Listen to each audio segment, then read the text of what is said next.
Johnny Talk Sports here to bring you my Week 7 college football predictions against the spread. Last week, 2-3 overall, bringing our record total this season to 17-13 overall with a 56% accuracy rating. That's kind of right where I want to be at the end of the season, but this is not the end of the season. We're only 6 weeks into the season, and I'm hoping I can stay there, but with how I'm doing so far, I feel like I should be doing a little bit better, strive to do a little bit better, strive to do the best that I can. And I'm hoping that I can go 3-2 this week, kind of get a winning record this week, because if you take out those 2 5-0 weeks I had, it's just been disastrous. So I'm hoping I can have a 3-2 record or a 4-1 record at best. I'm not striving to get all 5 correct this week, but if I get all 5 correct this week, nice. Alright, so for those of you that are unfamiliar with this is 5 games I predict against the spread every single week.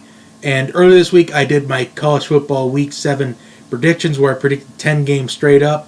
And I tried to kind of avoid picking my 5 spread games that are included in the 10 games I predict straight up. That way, for one, I don't feel like I have to repeat myself in a different video. And 2, that way I don't really hint out what my picks against the spread could be during that week.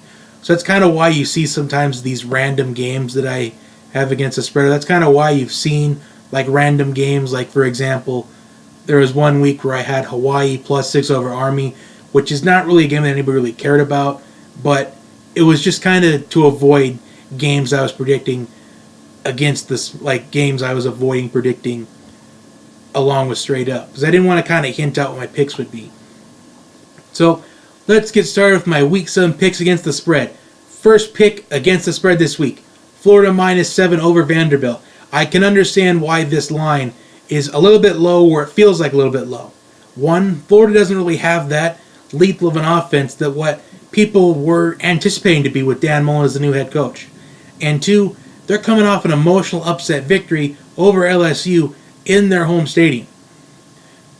And there was a year where Florida and Vanderbilt literally came down to the wire. I believe it took a last couple of minutes of a field goal just to give them the win to lock them into the SEC championship game. So I can understand why it's a little bit low, but however, -7 overall with a Florida team that I think has momentum right now. I feel like they've got the potential to make it to the SEC championship game, but ultimately lose to Alabama. I just think that this is a steal. Only 7 points to play with in this one. I think that's a steal. Florida -7 over Vanderbilt. First pick of the week, lock it in. Second pick of the week, Iowa -5.5 over Indiana. So Iowa hasn't really disappointed so far. Are they going to dominate this matchup against Indiana?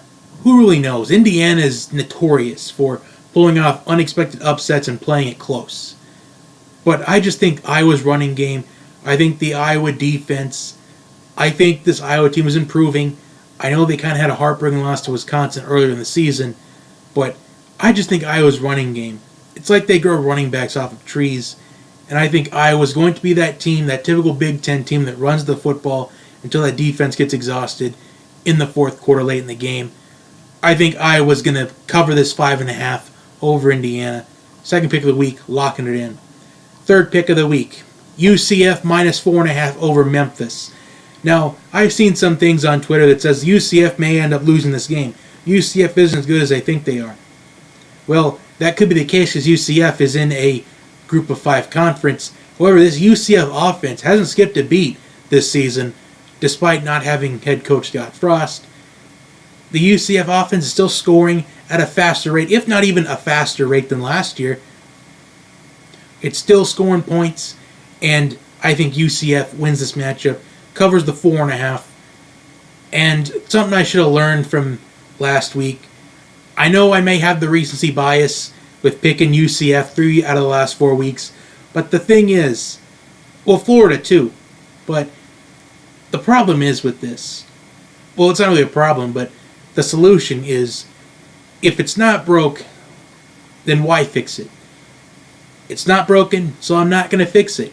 UCF -4.5. Third pick against the spread this week, locking it in. Fourth pick against the spread this week. This is kind of where my underdog picks work in.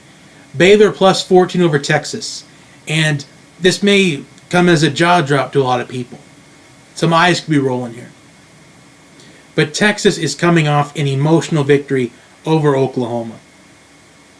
Beating Oklahoma in the Red River rivalry, especially when you haven't beaten them in quite a while. But Baylor, I think their offense can stay in this game. The Texas defense in that fourth quarter, in the Red River rivalry, it bended and it broke. And their freshman kicker had to bail them out. So the Texas defense has to improve. They have to get stops in the later half of the game. If they don't, Texas may end up losing this game. But I don't think it happens. But I do think Baylor loses by less than 14. So Baylor doesn't win the game, but they beat the spread. Baylor plus 14. Fourth lock of the week. Locking it in.